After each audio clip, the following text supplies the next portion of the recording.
Hello မင်္ဂလာပါကျွန်တော်ဒီနေ့ဒီ intermediate level ပေါ့နော်ဟာတာပုံမြင်တဲ့တစ်ပုဒ်ကိုဖတ်ပြပါမယ် John liked to wear his hair very long တဲ့ John ကစပင်ရှည်ထားရတာကြိုက်တယ် Some of his friends thought that it looked like a girl's hair but they never make joke about it because John was a big strong young man သူ့ရဲ့တကယ်ချင်းတချို့ကလည်းအဲ့စပင်ကြီးကိုကြည့်ပြီးတော့ပေါ့နော်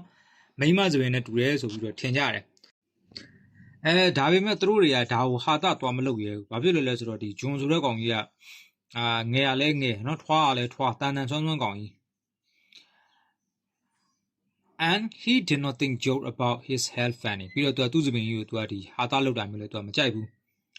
John always went to the barber twice a month to have his hair cut and washed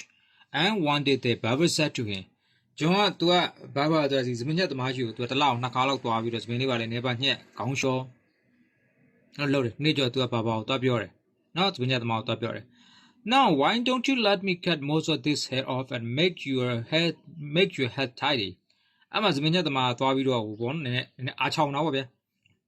မင်းကွာလေစပင်တွေအကုန်လုံးညှက်ပလိုက်ပါလားတဲ့မင်းပို့ပြီးတော့တက်ရဖြစ်သွားမှာပေါ့တဲ့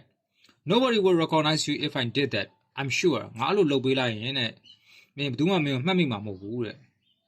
John said nothing for a few seconds John ကခဏတော့ဘာမှမပြောသူလည်းစဉ်းစားလိုက်တယ်